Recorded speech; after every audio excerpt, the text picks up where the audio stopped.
Bienvenue dans Légal et fiscal sans détour, le podcast où on simplifie les grandes décisions d'affaires avec cœur et rigueur. Je suis Joanne Nollet, fiscaliste, fondatrice de Fiscalité Signéenne. On apporte de l'éclairage sur le parcours entrepreneurial, que ce soit un projet ou une entreprise. On discute des différentes étapes qu'on peut vivre comme entrepreneur. Je suis Elisabeth Fontaine, fondatrice de la Grande Sœur Légale. Merci d'être avec nous. Laisse faire les conseils du trottoir. Puis les tutos bizarres que t'as vu tard le soir. Pour tes sous, tes contrats, puis les vraies affaires. Viens écouter nos deux experts. C'est clair. Dans leur programme. Dans leur programme. Dans leur programme. Ton oncle Gérard est ben fin, mais il a pas de balado. Bonjour à tous, bienvenue au balado Légal et fiscal sans détour. On est aujourd'hui à solidité. Donc, dans notre cadran de 12 étapes de l'entrepreneuriat, des étapes que l'entrepreneur peut vivre, son entreprise, là, on est vraiment à solidifier, consolider, qu'on pourrait dire aussi. Exactement. C'est une pause, hein? C'est un moment de pause. C'est un arrêt stratégique après souvent de la croissance ou de l'abondance. C'est vraiment pour dire, OK, c'est quoi mes bases? Puis après ça, je me réoriente comment ou qu'est-ce que je veux pour la suite? Oui, puis tu sais, tu dis un arrêt stratégique, mais souvent, on ne se l'autorise pas, cet arrêt stratégique-là. Souvent, on continue puis on essaye de changer des choses, mais il est important, puis là, on parle de solidité souvent qu'on a vécu après une abondance, qu'elle soit bonne ou mauvaise, on a vécu une abondance, puis on décide de comme s'arrêter puis de regarder, voir qu'est-ce qui s'est passé puis vers où on s'en va. Mais j'aimerais dire que tout au long d'un parcours entrepreneurial, on devrait le faire du moins à chaque année, une fois par année, à faire notre bilan, Oui. mais de le faire souvent, effectivement, même au trimestre ou demi-année ou peu importe, mais de le faire plus régulièrement. Mais là, dans ce cas-ci, c'est vraiment après une grosse abondance ou qu'on a eu peut-être un peu de brou dans le toupette, qu'on veut regarder, voir qu'est-ce qui s'est passé puis vers où on s'en va. Oui, clairement. Fait on disait justement les marqueurs. Là, comment savoir qu'on devrait faire ce temps-là de pause? Tu l'as dit, hypercroissance, de l'embauche, une embauche massive, si jamais on a fait des partenariats ou des alliances, justement, comme on dit dans un autre épisode.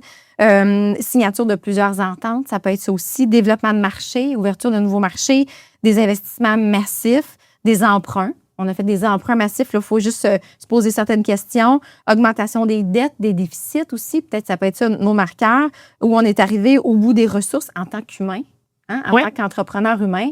Oups, là, je suis arrivée au bout du bout. Oui, souvent, on va savoir qu'on est rendu là parce qu'on a un certain épuisement aussi physique et mental. Là. Souvent, on s'en rend compte que c'est notre corps aussi qui nous parle, qui dit « Hey, je pense que tu viens de vivre de quoi de gros, là, depuis plusieurs, peut-être, années même, et non juste mois. » Fait que là, c'est peut-être le temps de prendre une pause puis de regarder pour analyser. Puis nous, bien, c'est là qu'on veut emmener justement l'auditeur à penser, à l'entrepreneur à penser, bien, qu'est-ce qu'on regarde quand on prend cet arrêt de pause-là? Tu sais, pas juste, comme tu dis, d'être en vacances, mais de dire, OK, on analyse ce qui s'est passé pour soit rectifier ou soit tout simplement prendre de nouvelles décisions. Oui. Puis tu le disais tantôt, nous, on va le faire au niveau macro, là, vraiment au niveau d'entreprise. Mais comme tu dis, les 12 cadrans là, de l'entrepreneuriat qu'on traverse là, dans le balado, mais il peut être à l'intérieur d'une année, d'une entente avec quelqu'un. Ça peut être ça, là, d'aller revisiter tout ça. Mais là, on avait ciblé 5 questions à se poser. Quand on est rendu là à solidifier, on se pose 5 questions. Donc, on va les décortiquer, évidemment. Donc là, je les donne en rafale. On va se poser des questions au niveau des marges, au niveau des profits réels, au niveau de la réorganisation, de la rémunération, puis aussi au niveau des investissements. On n'aurait pas à sortir plein. Là, on en a choisi 5. Exactement. 5 principaux. Donc, on va y aller vraiment au niveau fiscal et légal. Oui. Donc, évidemment, le but du podcast. Au niveau des marges, vas-y, je t'ai fait que je vais y aller avec le côté fiscal, justement, des marges. Bien, tu sais, la question, moi, on l'a mis vraiment sous forme de question chacun de notre côté. Moi, c'était vraiment de dire, bien, est-ce que mon entreprise est rentable? Puis ça, comme que je disais, tu sais, là, on en parle dans l'abondance, quand on a vécu une abondance ou que tous les marqueurs que tu as nommés, mais c'est quelque chose qu'on devrait faire souvent dans l'entreprise, plusieurs fois par année même, mais quand même de regarder ses marges brutes, de regarder ses marges nettes, de regarder ses profits avant impôt, après impôt aussi, de regarder le nombre d'heures travaillées. Tu sais, je parle beaucoup de fiscal, mais le nombre d'heures travaillées aussi par rapport aux profits qu'on a réalisés, justement. Donc, tu sais, peut-être aussi, moi, c'est la question dans celle-là qu'on devrait se poser, c'est si je travaillais 20 de moins, est-ce que mon entreprise serait toujours aussi rentable qu'elle l'est présentement? OK. Tu sais, je trouve que c'est une grosse question qui amène à dire justement, bien, la rentabilité, es-tu vraiment là? Parce que c'est sûr que si tu fais 60 heures semaine, 70 heures semaine, ça se peut que tu en aies une ben, j'espère en tout cas que tu as une rentabilité. Mais sauf que c'est ça, tu sais, si je travaillais 20 de moins, est-ce que ça serait toujours aussi rentable? Puis c'est là souvent qu'on emmène des balises à regarder pour dire, OK, non, je pense qu'il y a quelque chose à travailler. Parce que c'est beau le chiffre d'affaires, Oui. mais ça, c'est juste un chiffre Exact. X. Là, Oui. Tout le reste qui est en dessous, à aller regarder, est important. Là. Oui, exact. Puis moi, souvent, mes clients me le disent, c'est drôle quand même parce que tu es fiscaliste comptable, mais tu sais, tu parles pas juste des chiffres. Je dis, ben non, tu es un entrepreneur, tu es un humain derrière tout ça. Là. Oui. Donc, tu sais, il y a quand même toutes les sphères autour à penser. Il y a une équipe avec toi. Donc, il y a plein d'autres choses à regarder que le chiffre au bout de la ligne aussi. Là. Ben oui, c'est sûr. Fait que ça, c'était pour au niveau fiscal, au niveau légal. Oui. Ben là, c'est le temps de regarder les contrats, les offres de services. Justement, on regarde les marges. Oui. Là, ça nous amène à se poser des questions. Il faut rectifier peut-être à certains égards les marges, certaines marges. Donc là, ça va être, admettons, les marges au niveau des contrats, les offres de services, les factures, nos devis. Est-ce Oui. que, tu sais, parce qu'on parle de marge, mais au sens large, entre ma soumission, mon devis, puis ce que j'ai facturé finalement, ça a été quoi, là, la différence, justement, entre ça? Ça peut être aussi, est-ce que je suis exactement dans l'exécution de ce que je décris à mon client au tout début? Parce que c'est ça aussi, quand tu dis marge de temps, Oui. est-ce que j'avais décrit que ça me prendrait X nombre d'heures? Oui. Puis je suis toujours au double. Donc, c'est ça aussi. Oui, là, parce que tu ne peux pas toujours leur facturer. Ben Là, non. fait que souvent, c'est là le problème aussi. Ouais. Ben oui. Est-ce que tous mes statuts, mes conventions sont à jour, justement, soit à l'interne, bon, on l'a dit dans d'autres épisodes, là, au niveau de notre organisation, mais aussi là, au niveau des statuts d'entreprise. Oui. Donc, évidemment, on va en parler un petit peu plus dans les autres questions, là aussi, au niveau de l'actionnariat. Puis, on l'a dit, temps travaillé versus temps réel. On l'a dit 80 heures semaine. Bien, c'est le double d'un horaire normal. Oui, c'est ça. Il te reste combien au final? Puis encore là, 40 heures, on dit c'est un horaire normal parce qu'on a été habitué de même, mais c'est vraiment normal aussi. Tu sais, fait que Oui, c'est quoi la normalité C'est qu'on ça. veut établir? Exactement. Ben Oui. oui. Si je vais à la question 2, nos profits réels. là. Oui. Fait que nos profits réels, dans le fond, la question, moi, que j'avais le goût de regarder avec vous, dans le fond, c'est est-ce que mon argent travaille pour moi? Fait que, tu sais, souvent, on pense à, évidemment, un heure facturable, tu sais, un heure fait, une heure facturable, mais à un moment donné, il faut arriver aussi que ce qu'on a accompli fait que quand on, tu sais, on dit souvent, de faire de l'argent en dormant, mais c'est un peu ça, c'est comment qu'on réussit à avoir de l'investissement qui va travailler pour nous, même si on n'a pas fait une heure de travail. Donc, ça, je trouve ça important de se poser la question quand on est rendu, qu'on a vécu une grosse abondance. Encore là, ça revient un peu au temps, mais tu sais, quand on a vécu une grosse abondance puis qu'on a mis énormément d'heures, ben tu ne pourras pas faire ça pendant des années. Donc, tu sais, c'est de regarder comment que je peux faire en sorte que mon argent travaille pour moi. Puis ça, je le fais souvent avec les clients. Souvent, les clients sont habitués, une heure faite, une heure facturable, mais OK, maintenant, c'est quoi les possibilités? Qu'est-ce que tu pourrais faire que tu aurais de l'argent qui rentrerait quotidiennement puis qui permettrait, dans le fond, de ne pas avoir à faire une heure toujours pour avoir cette rémunération-là. Ouais. Fait que c'est sûr que là, à ce moment-là, on parle de trésorerie beaucoup plus aussi, mais tu sais, de regarder justement, bien, d'un, nos soldes bancaires, tu sais, souvent, il y en a qui me disent, faire un budget, c'est drôle que tu fasses ça en tant que fiscaliste, bien, c'est la base. Oui, je veux dire, c'est la base, ton budget personnel, budget d'entreprise, budget prévisionnel aussi. C'est la base. Il faut vraiment que tu regardes, voir chaque dollar va où. Puis ça, bien, si tu ne le fais pas mensuellement, je dirais pas hebdomadaire, là, parce que des fois, ça peut revenir vite. Puis je sais que la réalité d'un entrepreneur, c'est plus, mais au moins mensuellement, du moins. Donc, les liquidités disponibles, donc pour pouvoir voir, bien, tu sais, OK, là, j'ai mis beaucoup de temps et tout, je suis arrivée à une abondance, mais là, maintenant, les liquidités, vers quoi je veux les investir, qu'est-ce que je veux faire avec? De regarder compte client, compte fournisseur aussi, hein. Souvent, on le voit, là, tu sais, nos comptes clients, là, des fois, 120 jours. Moi, je regarde des entrepreneurs, là, 120 jours qu'il y a de l'argent qui serait supposé de rentrer puis qui ne rentre pas, qu'il n'y a pas d'automatisation de rappel de soldes à payer aussi aux clients. Tu sais, ça, des fois, c'est du temps à mettre les automatisations en place. Mais une fois que c'est mis, c'est des lettres qui partent automatiquement au client quand il tombe à 30 jours puis que l'argent rentre plus vite aussi. Ben oui. Donc, c'est tellement important. Les comptes fournisseurs, la même chose. Est-ce qu'on est capable d'avoir des rabais si on paye plus rapidement et tout ça? Fait que, tu sais, de regarder, voir comment la liquidité va pour réussir, justement, après une abondance, à dire OK, bien, je gère bien ma liquidité ou je pourrais la gérer encore mieux. Oui, ou je suis dans les négatifs. Donc, comment est-ce que je solidifie pour la suite? Parce qu'un négatif ne veut pas nécessairement dire que ça ne va pas bien. Oui. C'est que tu as fait des investissements. Là, bien, la suite s'en va comment? Là? Exact. Ah, oui. Tu sais, juste pour finir le côté fiscal avant de passer à ton côté légal, bien, tu sais, c'est à n'importe quel niveau d'entreprise. Là. Une entreprise qui génère 500 000, là, je vais exagérer, 500 000 par mois, peut avoir de la misère à payer ses salaires à la fin du mois, là.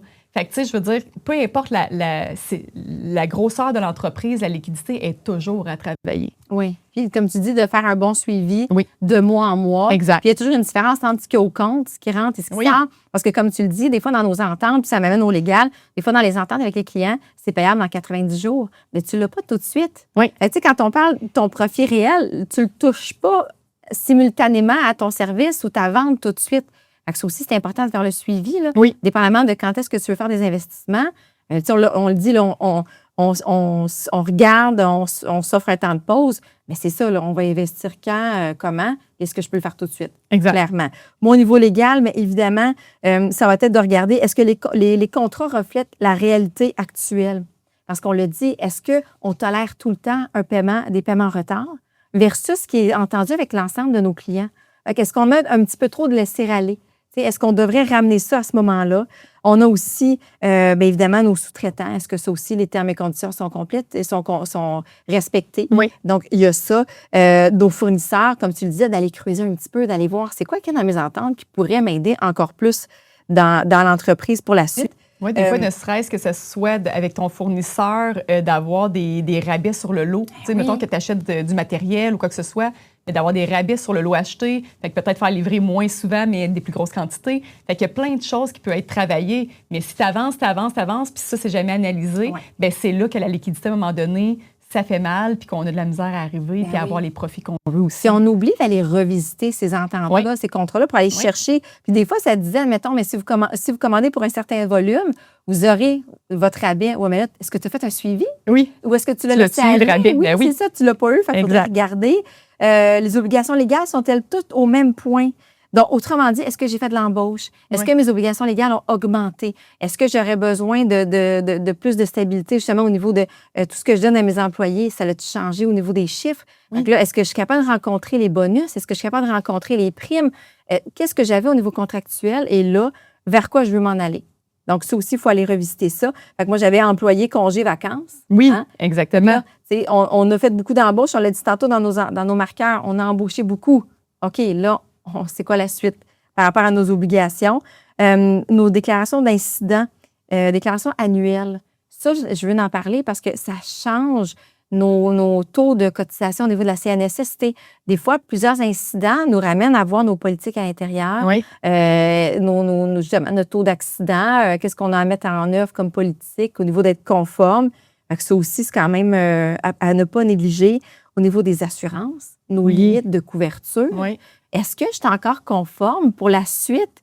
Est-ce que là, j'ai des activités plus à risque? Est-ce que j'ai acheté beaucoup d'équipements? J'ai acheté pour 50 000, je suis assurée pour 20 000. S'il arrive de quoi demain matin, j'ai un problème. Oui. Fait que ça aussi, il faut aller vérifier parce que tout ça peut amener des coûts supplémentaires qui viennent jouer sur notre profit réel. Ben oui. Parce que là, on est dans notre profit réel, mais tout ça amène des obligations légales qui coûtent peut-être un petit peu plus cher. Bien, puis juste de revoir la rémunération, c'est juste ça, ça peut emmener des fois, dépendant du nombre d'employés que tu as à l'interne, des bonus et des rémunérations qui augmentent au 1er mai ou peu importe la date que vous choisissez dans l'année. Ça peut faire une grosse impact là, sur la liquidité qui sort à court terme. Là. Tu écoutes Légal et fiscal sans détour avec Elisabeth Fontaine, notaire, et Joanne Nellet, fiscaliste. Cet épisode t'inspire et tu sens que tu veux aller plus loin? Nous nous offrons des programmes et du mentorat pour t'aider à avancer dans tes projets. Tu trouveras toutes les informations dans la description de l'épisode de nos accompagnements ci-joints. On est là pour t'aider à avancer, simplement, humainement, dans la créativité et surtout sans détour. C'est surtout les premières semaines, mois, quand tu as toutes les augmentations, mais que tu n'as pas nécessairement plus généré de sous que le mois précédent. Et des fois, ça nous emmène à parler aussi du fonds de roulement, justement, d'avoir un fonds de roulement aussi au moins de 3 à 6 mois dans l'entreprise pour dire, OK, on est capable de pallier, ou comme tu parlais, d'une marge au moins qui peut assumer le fonds de roulement en quelque sorte. Ben oui, puis y a-t-il lieu de réorganiser un petit peu ces moments-là de paiement dans les contrats de travail, aussi, justement, pour dire, OK, on avait établi ça à la base, c'était bien beau, mais là, c'est pas viable, non, ça ne fonctionne pas. Là, c'est quelque chose à payer en même temps. Puis il y avait aussi tout ce qui est conformité, loi 25, confidentialité ou normes environnementales, normes MAPAC. Quand on a fait une hyper-croissance, des fois, ça va tellement vite. Puis là, on oublie de dire, oh, palais, je dois me conformer à certaines exigences. Donc, il faut faire attention. Oui. C'est un coût direct, justement, sur le profit qu'on pensait. S'il faut que j'investisse, exemple, pour être conforme au niveau de la loi 25, Ah ben oui. ça me prend des experts. Il va falloir payer pour toute cette conformité-là. Exact. ça se peut que ça change au niveau du profit réel. Totalement. Oui. Oui. Ce qui nous amène à la réorganisation, Oui. parce que là, on constate plusieurs choses.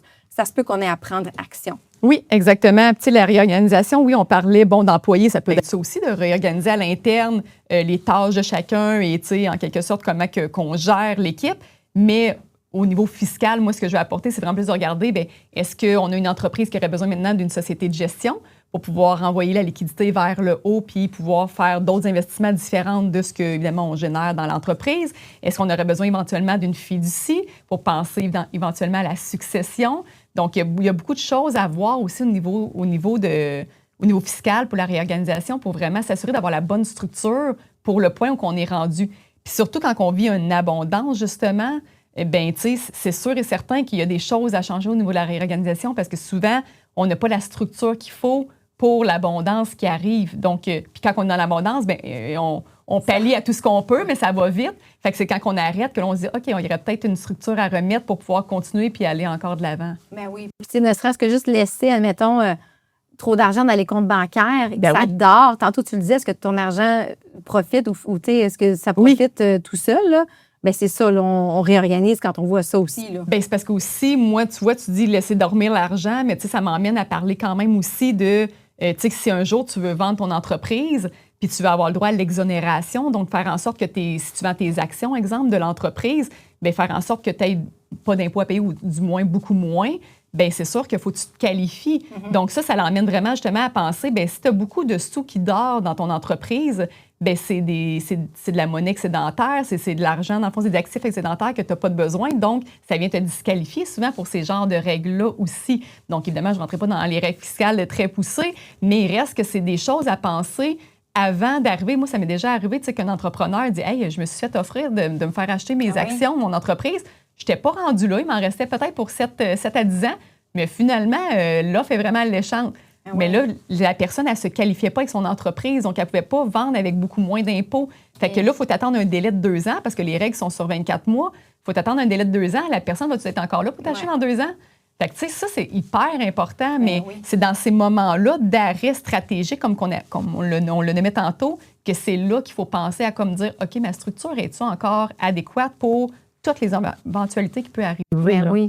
Puis quand on a de la difficulté dans ce moment, si on a de la difficulté à prendre un temps de pause, ça veut tout dire. Ça veut dire qu'il faut réorganiser clairement, parce qu'un entrepreneur devrait toujours avoir ces moments-là de légèreté mentale, de dire je m'arrête, je réfléchis à mon entreprise. Fait que ça, c'est clair, faut regarder ça. Puis en plus, bien, comme on dit, pour la suite, ce moment de temps de pause-là, c'est de prévenir 2-3 coups d'avance. Des fois, c'est dur de dire, ouais, mais moi, je ne sais pas dans 2 ans.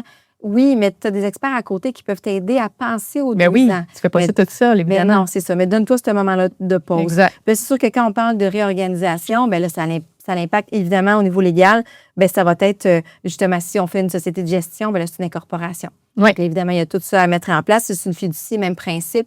Donc, on fait l'acte de fiducie, on va aller poser des questions, savoir qui qu'on met là-dedans. On ne met pas n'importe quoi. Non. Il faut vraiment aller choisir nos bons bénéficiaires. Fait que, évidemment, il faut être accompagné pour ça.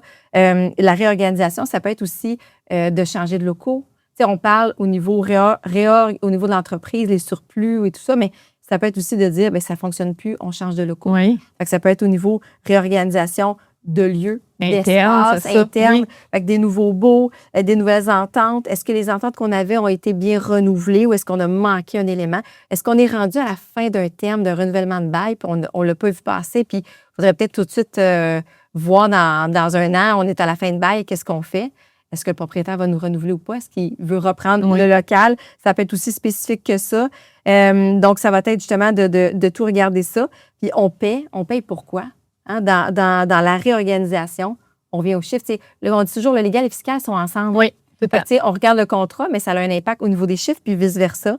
Puis quand on dit incorporation, société de gestion, tout ça, bien évidemment, c'est la planification quand même avantageuse. Ce qu'on investit dans la réorganisation, bien, c'est pour en gagner plus. En gagner plus, puis éviter aussi les embûches plus tard, tu sais, justement. Fait que, On gagne plus souvent très rapidement. On essaie de monétiser rapidement la réorganisation parce que ça a un coût, mais on réorganise. Mais c'est pour vraiment aller chercher plus. aller chercher plus et sauver des sous plus tard si ça avait été mal fait. Donc, tu sais, si on n'était pas bien structuré et organisé. Fait que la planification a tout son effet d'importance. Ben oui, clairement. Dans la rémunération, donc on irait, mettons, à notre 4e question à se poser. Oui. Au niveau de la rémunération, qu'est-ce qu'on a peut-être à regarder? Oui, bien, en fait, il faut vraiment. Bien, on a parlé un peu tantôt, moi, je l'ai effleuré un petit peu tantôt en disant justement, quand on est dans la rémunération, il va toujours avoir des bonus ou des augmentations qui sont là, évidemment, d'année en année. Je l'ai nommé tantôt, bien, c'est de regarder, voir, comme que je disais, si on arrive d'être à l'augmentation de 1 jusqu'à combien qu'on est capable d'augmenter, est-ce que, là, tu vas parler de contrat tantôt, mais est-ce que nos contrats dictent bien, dans le fond, l'augmentation qu'on veut donner? Parce que si on dit, bon, cette année, on n'augmentera pas autant que d'habitude, bien, est-ce que tu as le droit? Est-ce que ton contrat l'a nommé comme ça aussi? Puis de regarder aussi bien, sur le cash flow, justement, à court terme. Parce qu'à long terme, il y a toujours moyen de se réadapter encore là, de se réajuster, puis d'aller chercher ce qu'il faut pour pouvoir payer, évidemment, notre masse salariale. Mais à court terme, c'est là souvent la liquidité. Fait qu'est-ce qu'on a accès à une marge qui nous permet justement de pallier à cette rémunération-là, cette augmentation-là, les bonus qu'on peut prévoir, des fois les redevances, peu importe. Si on a des personnels externes aussi, on parle beaucoup d'employés, mais si on a des personnes externes qu'on a des redevances, est-ce qu'on est capable de pallier à tout ça aussi? T'sais? Fait que c'est là que je pense qu'à chaque année aussi, oui, on le fait lors de notre analyse, mais à chaque année, la rémunération, elle augmente, veut pas, avec une masse salariale, avec des contrats qui sont établis. Donc, il faut toujours s'assurer qu'à court terme, surtout, on est capable de l'assumer. Bien oui, puis comme tu dis, dans nos contrats de travail, bien, on est tenu. Oui. Hein, on est tenu à ce qui est marqué dedans, dépendamment de comment est-ce qu'on a défini justement l'évolution des salaires. Mais au niveau des normes du travail, il y a des normes à respecter quand même. Au niveau des semaines de vacances, au niveau des congés, au niveau des congés maladie, puis au niveau justement de l'augmentation du salaire, puis on le voit avec tout le coût de la vie qui augmente. Bien là, si on avait mis une augmentation X, est-ce que mon employé est toujours content dans son augmentation versus ce que l'entreprise peut payer, puis le coût de la vie qui a augmenté? Exact. Fait qu'il y a ça aussi à regarder. Puis évidemment, bien là, quand on est actionnaire, qu'on a un partenaire, d'autres actionnaires, bien, quand on parle de rémunération, bien, il y a ça aussi. Hein? Comment est-ce qu'on peut salaire qu'on se, oui, c'est ça, qu'on se verse. Oui. Fait que là, il faut aller voir qu'est-ce que prévoit notre convention d'actionnaire quand on en a une. Puis là, évidemment, là, je dis, hein, ayez-en une, s'il vous plaît. Là. En tout cas, faut, le plus possible, il faut mettre tout ça par écrit. Fait que là, c'est de dire, OK, mais c'était quoi l'entente? Est-ce qu'on s'était mis ensemble pour faire une entreprise, pour constituer un bon fonds de roulement, un bon fonds de prévoyance avant de sortir des montants? Est-ce qu'on a un montant qu'on réinvestit aussi automatiquement? Oui. On dit, exemple, 15 est toujours réinvesti avant de se verser du dividende ou peu importe. Oui. Est-ce que, dans le fond, il y a un actionnaire qui s'est ajouté cette année puis qui avait vraiment dans son contrat d'achat d'actions une espérance de retour sur investissement? Oui. Fait que ça aussi, est-ce que je dois payer ce retour-là? Ou une acquisition d'actions, est-ce que ça sert à repayer l'acquisition d'actions? Fait que c'est toutes des modalités au niveau du paiement à vérifier, évidemment, au niveau de l'actionnariat, ceux qui sont prioritaires, puis est-ce qu'on a des prêteurs ou des investisseurs aussi? Oui, ou quelqu'un qui est sorti puis qu'évidemment, on le paye sur tant d'années. Bien, c'est tout ça aussi. On est rendu où là-dedans? Oui, un employé clé qui a racheté. Oui. Hein, il y a eu beaucoup de choses qui sont passées. Grosse période d'abondance. On a un senior qui a quitté. Comme tu dis, on a fait un rachat à l'interne. Puis là, bien, on paye sur X nombre d'années. C'est tout ça qu'il faut regarder au niveau de la rémunération. Exact. Oui, au sens large. Là, quand on parle de rémunération aussi, là, quand même. Ça nous amène à l'investissement, qui est comme notre 5e question à se poser.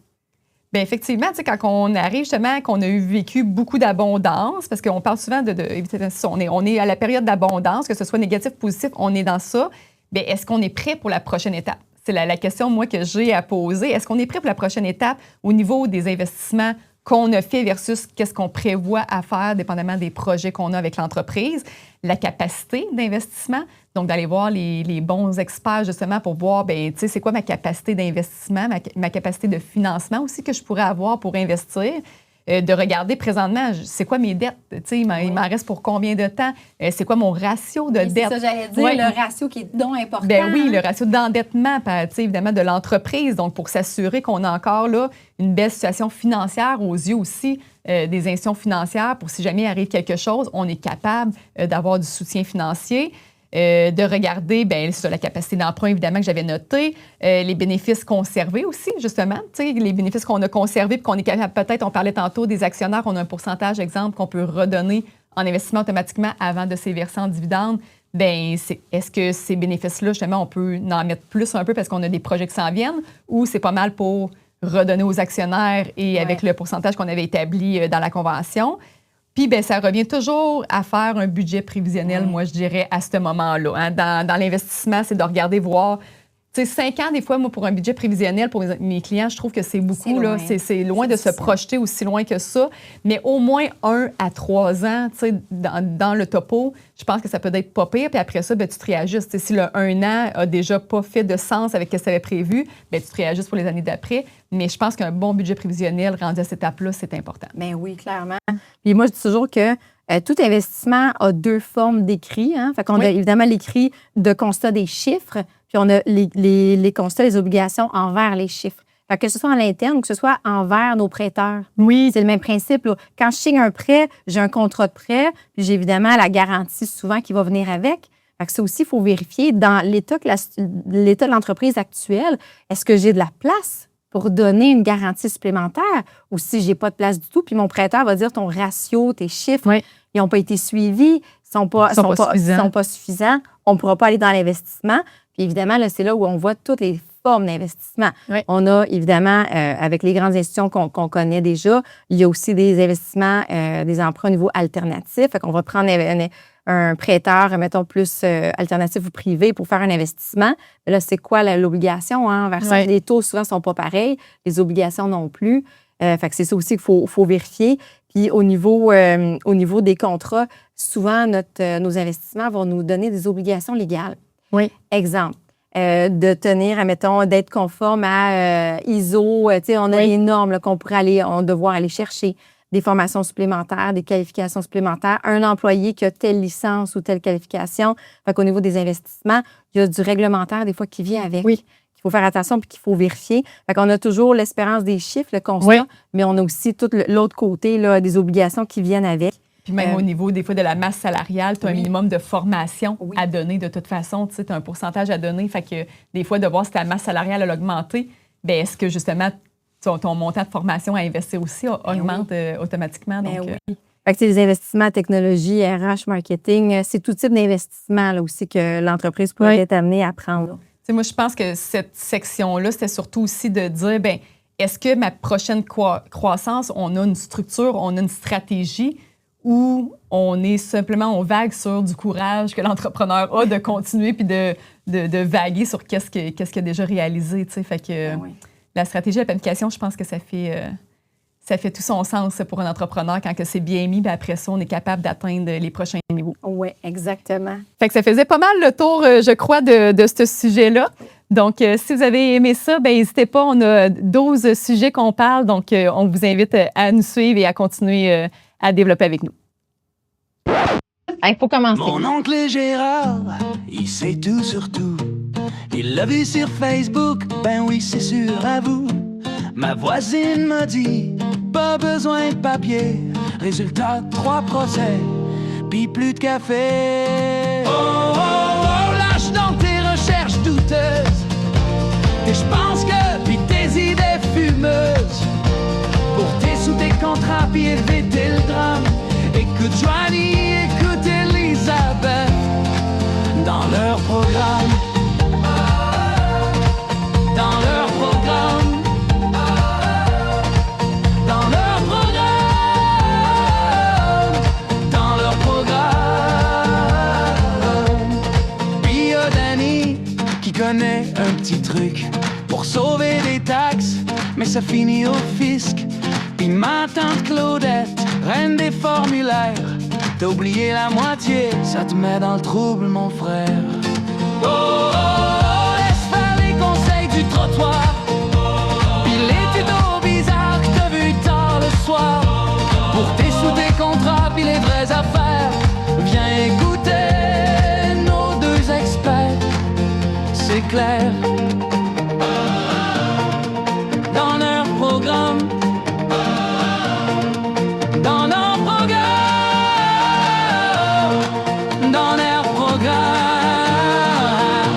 Ton oncle Gérard est ben fin, mais il a pas de balado.